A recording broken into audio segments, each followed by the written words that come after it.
Hello everyone, welcome to maths note channel. ఈ వీడియోలో AP TET SGT December 12, 2025 shift 1లో అడిగిన మ్యాథ్స్ క్వశ్చన్స్ని ఈ వీడియోలో ఎక్స్ప్లెయిన్ చేసుకుందాం. వీడియోలోకి వెళ్ళే ముందు ప్రతి ఒక్కరు కూడా వీడియోని లైక్ చేయండి. Let's start our video now. నేనొక 9 అంకెల సంఖ్యను 10 కోట్ల స్థానంలో ఉన్న అంకె 100ల స్థానంలో ఉన్న అంకె కన్నా 2 ఎక్కువ మరియు వేల స్థానంలో అంకె 100 స్థానంలో అంకె కన్నా 5 ఎక్కువ.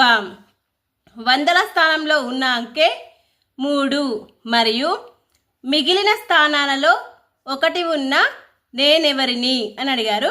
ఇక్కడ ఫస్ట్ 9 అంకెల సంఖ్య కాబట్టి 9 తీసుకుందాం. 1 2 3 4 5 6 7 8 9 9 స్థానాల్లో ఉంటుంది. అందులో మనకు 100ల స్థానంలో ఉన్న అంకె 3 అని ఇచ్చారు. 1 10 100 100ల స్థానంలో 3 ఇచ్చారు. అలాగే వేల స్థానంలో అంకె 100ల స్థానంలో అంకె కంటే 5 ఎక్కువ.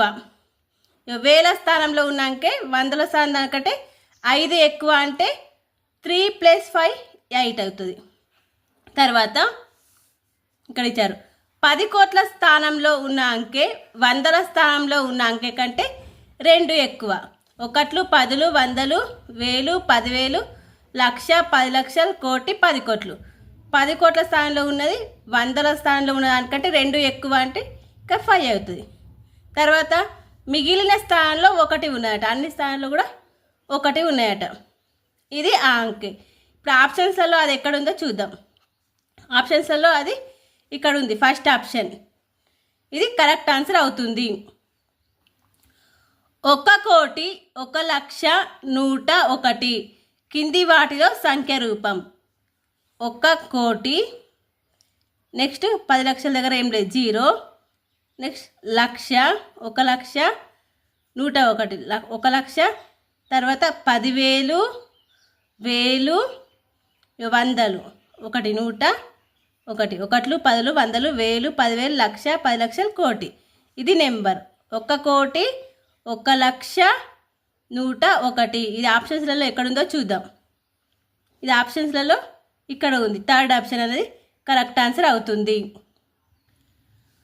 ఒక దుకాణదారుడు పట్టు చీరను రూపాయలు 8,500కి అమ్మడం వలన రూపాయలు 1,500 లాభం.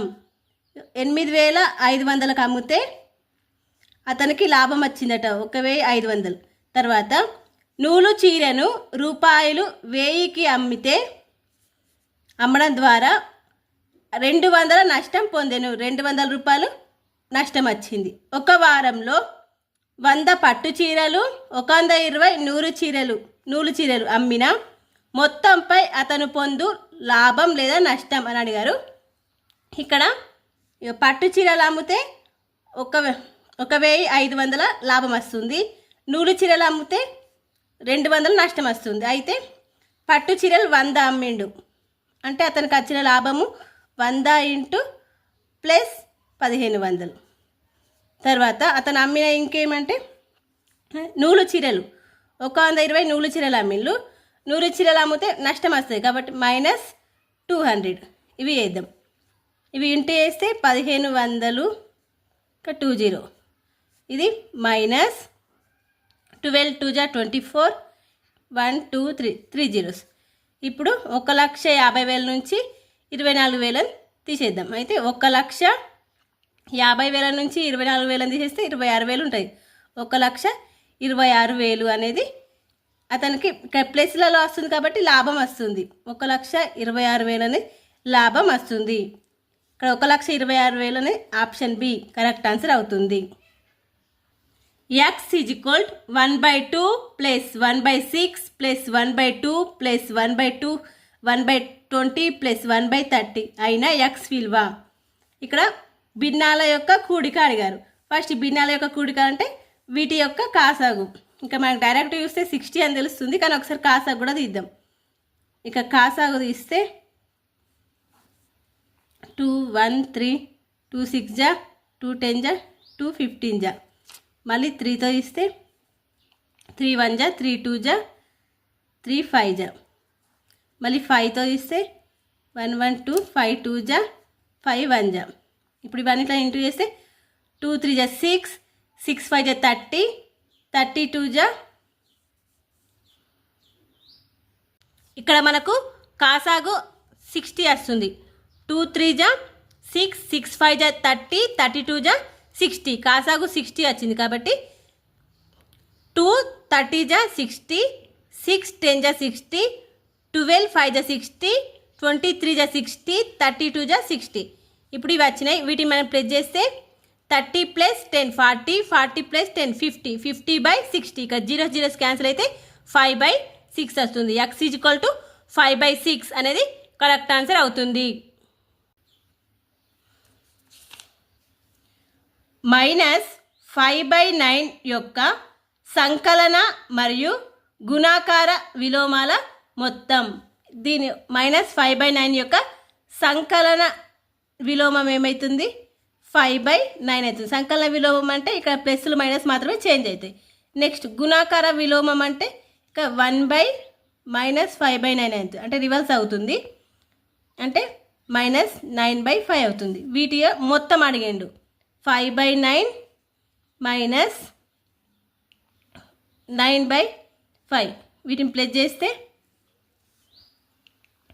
ఇక్కడ వీటిని ఏంటి చేస్తే 9 5 జా 45, ఇక్కడ క్రాస్ మల్టిప్లై 5 5 జా 25 మైనస్ 9 9 జా 81, ఇంకా మైనస్ చేస్తే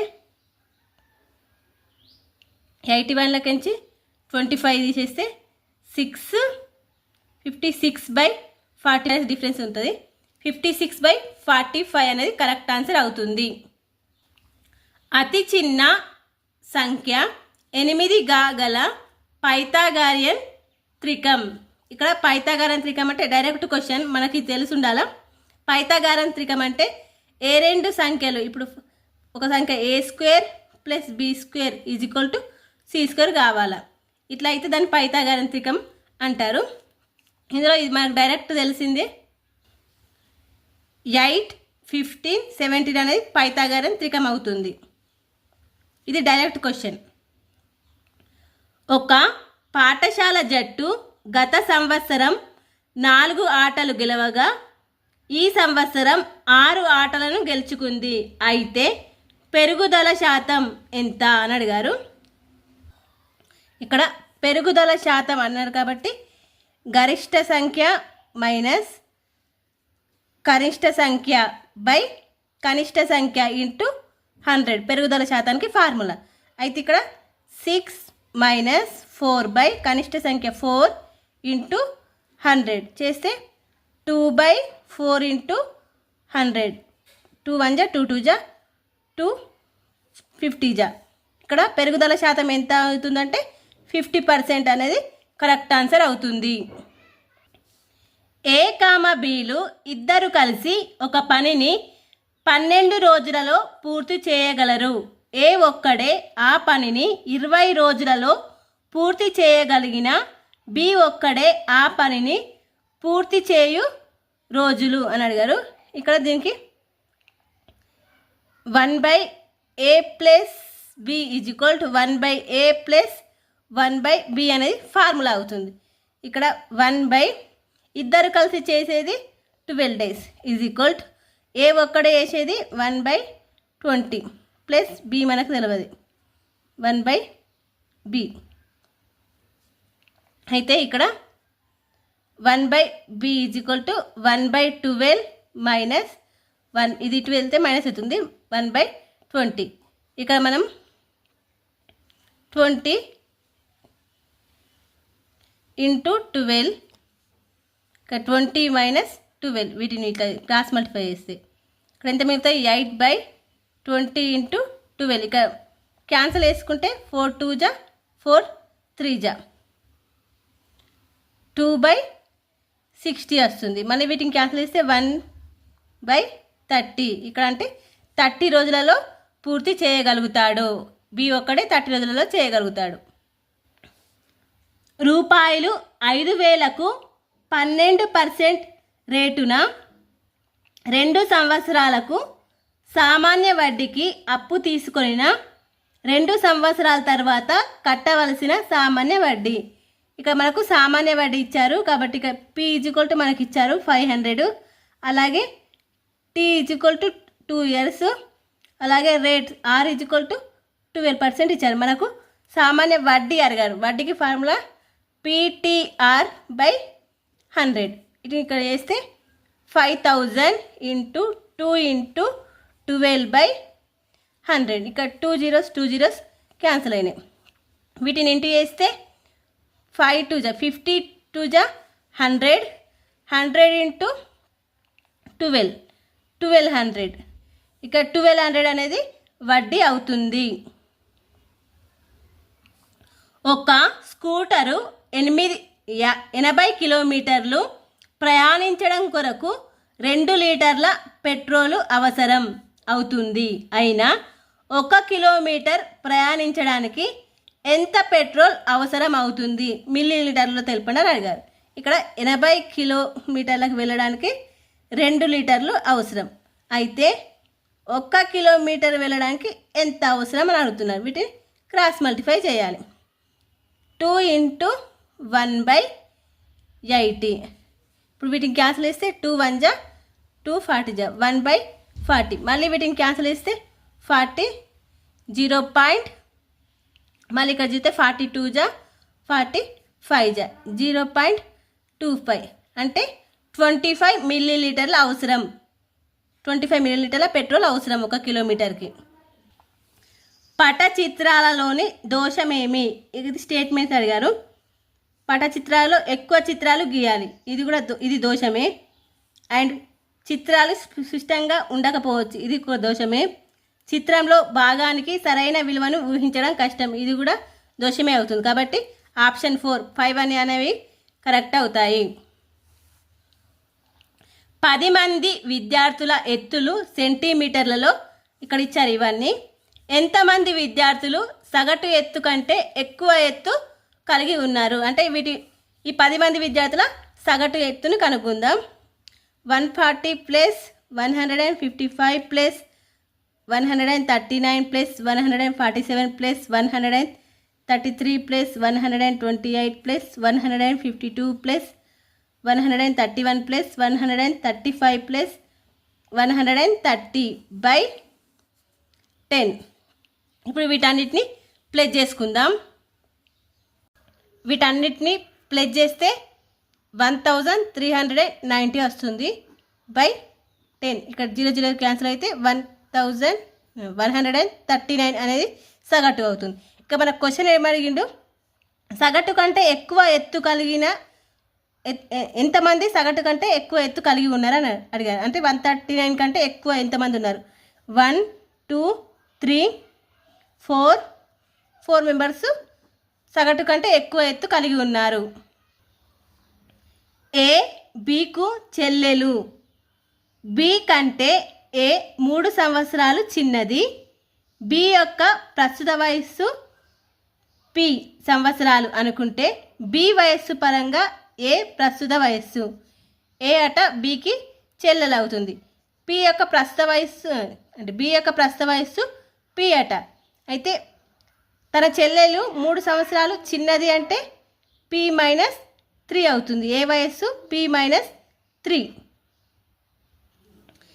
ఈ క్రింది వానిలో ఏది పెద్దది అని అడిగారు. ఇక్కడ 4 ఆప్షన్స్ ఇచ్చారు కాబట్టి ఆ 4ని కూడా చెక్ చేద్దాం.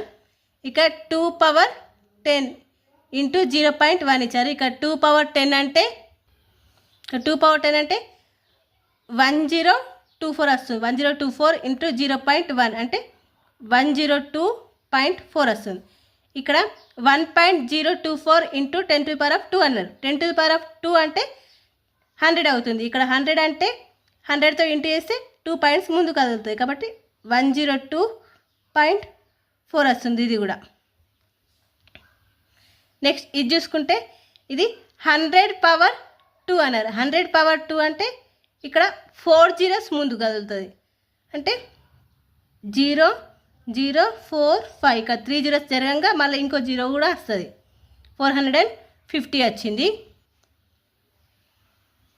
నెక్స్ట్ దీన్ని చూసుకుంటే 1.062 ఇంటూ 10⁻³ అన్నారు. 10⁻³ అంటే 3 జీరోస్ ముందు కదులుతుంది, అంటే ఈ 3 ఇటు అయితే పాయింట్ పోతుంది అన్నట్టు. 1062.00 అవుతుంది. ఇప్పుడు ఇక్కడ చూసుకుంటే ఇదే పెద్దది అవుతుంది. 1062, ఇది 450, ఇది 102, ఇది 102, అంటే ఇక పెద్దది 1.062 ఇంటూ 10⁻³ అనేది పెద్ద నెంబర్ అవుతుంది. a plus b is equal 3 into ab మరియు ab ఈజ్ ఈక్వల్ 15 అయితే a² plus b² is equal ఎంత అని అడుగుతున్నారు. ఇక మనకు a ప్లస్ b ఇచ్చారు, ab ఇచ్చారు, కాబట్టి a plus b whole square చేద్దాం. a plus b whole square is equal to a² plus b² plus 2ab. దీని నుండి మనం a plus b whole square అంటే 3, ఇక్కడ ab ఉన్నారు కాబట్టి ab అంటే ఇక్కడ మనకు 15 కాబట్టి 3 ఇంటూ 15² ఈజ్ ఈక్వల్ ఇక్కడ మనకు a² plus b² plus 2 into ab అంటే ఇక ఇంటూ 15.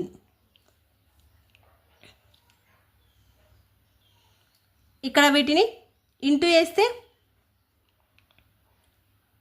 3² అంటే 9 ఇంటూ 15² అంటే 225 is equal a² plus b² plus 30.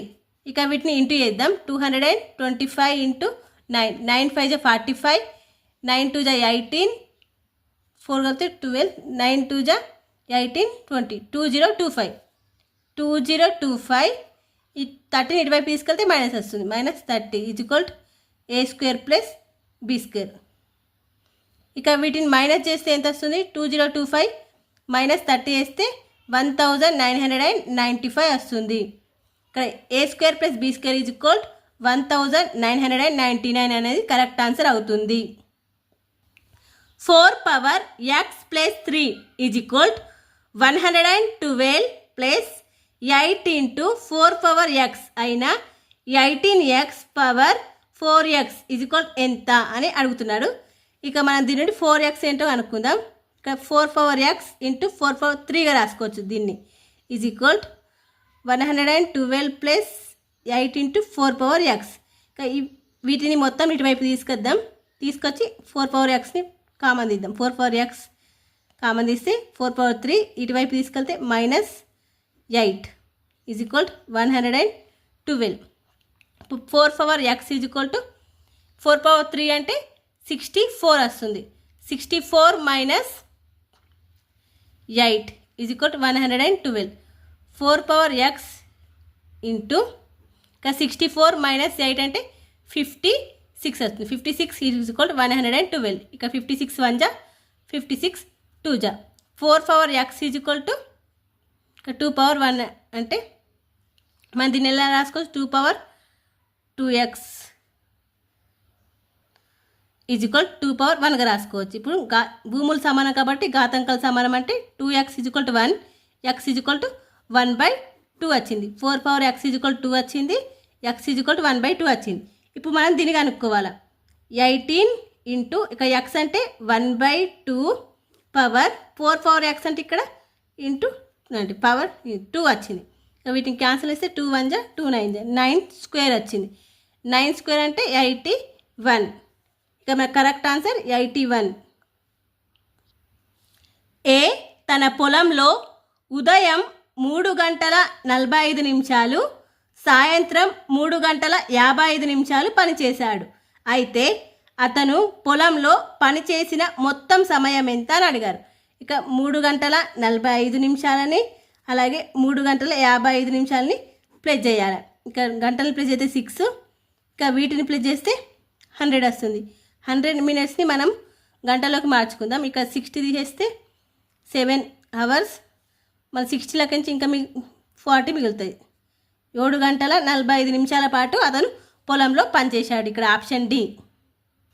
ఒక బాలుడు 7 సెంటీమీటర్ల వ్యాసార్థం ఉన్న వృత్తాకార డిస్కును 2 సమాన భాగాలు చేశాడు. ఒక్కొక్క అర్ధవృత్తాకారంగా ఉన్న డిస్క్ చుట్టుకొలత ఎంత? ఇక్కడ ఒక వృత్తాకారంలో ఉన్న డిస్కుని దాని యొక్క వ్యాసార్థం ఇచ్చారు 7 అని, వ్యాసార్థం 7. అయితే దీన్ని అతను సమాన భాగాలుగా రెండు సమాన భాగాలు చేశాడు. అయితే ఒక్కొక్క అర్ధవృత్తం యొక్క చుట్టుకొలత అంటే అర్ధవృత్తం యొక్క పరిధి అడుగుతున్నారు. అర్ధవృత్తం యొక్క పరిధి ఏమవుతుంది? పై r ప్లస్ 2r అవుతుంది. ఇక్కడ r కామన్ తీస్తే పై ప్లస్ 2. ఇక్కడ r మనకి ఇచ్చారు 7 ఇంటూ ఇక్కడ పై అంటే 22/7 ప్లస్ 2. దీని నుండి మనం 7 ఇంటూ ఇక్కడ 22 ప్లస్ 7 2 జా 14/7. ఇక్కడ 7 క్యాన్సిల్ అవుతుంది. మనకు 22 ప్లస్ 14 అంటే 36 వస్తుంది. ఇక్కడ అర్ధవృత్తం యొక్క చుట్టుకొలత 36. దీర్ఘ ఘనాకారంలో గల ఒక గది లోపలి కొలతలు 12 మీటర్స్ ఇంటూ 8 మీటర్స్ ఇంటూ 4 మీటర్స్గా ఉన్నాయి. సున్నం వేయడానికి ఒక చదరపు మీటర్కు 5 రూపాయల ఖర్చు అయితే గది 4 గోడలకు గది పైకప్పుకు సున్నం వేస్తే మొత్తం ఎంత ఖర్చు అవుతుంది? ఇక్కడ గది 4 గోడలు అని అన్నారు. గది 4 గోడలు అంటే దీర్ఘఘనం యొక్క పక్కతల వైశాల్యం 2h into l plus B. అలాగే పైకప్పు గది పైకప్పు కూడా ఇచ్చారు. గది పైకప్పు అంటే ప్లస్ l ఇంటూ బి అవుతుంది. అయితే ఒక్కొక్క దానికి ఖర్చు అంటే సున్నానికి ఖర్చు 5 రూపాయలు కాబట్టి ఇంటూ 5.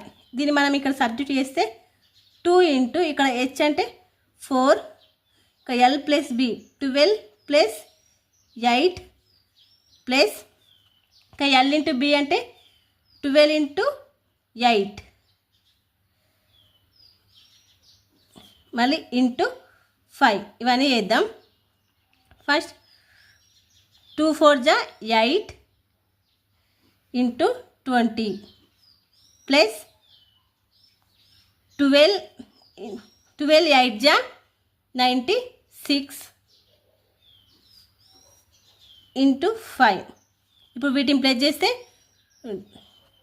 160 plus 96 into 5. 160 ప్లస్ 96 అంటే 256 వస్తుంది. 256 ఇంటూ 5. ఇప్పుడు దీన్ని మనం ఇంటూ చేస్తే 5 6 జా 30, 5 5 జా 25 అంటే 28, 5 2 జా 10.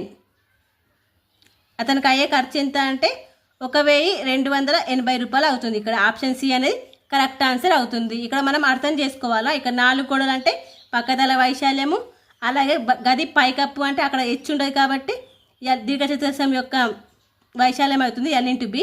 అలాగే అంటే సున్నాకి ఖర్చు ఒక చదరపు మీటర్కు 5 రూపాయలు కాబట్టి ఇంటూ 5 వేసినాం. ఇలా వేసుకొని చేయాలి. 2 గోళంల ఘనపరిమాణంల నిష్పత్తి 64:27 అయినా వాటి ఉపరితల వైశాల్యంల నిష్పత్తి ఎంత అని అడిగారు. ఇక్కడ గోళం యొక్క ఘనపరిమాణం అన్నారు కాబట్టి 4/3 5r3. ఇక్కడ 2 ఘనాలు ఇచ్చాయి కాబట్టి r1³ నెక్స్ట్ 4/3 5r2³. ఇక్కడ ఇవి 2 క్యాన్సిల్ అయితే r1³ r2³ ఇచ్చారు మనకు.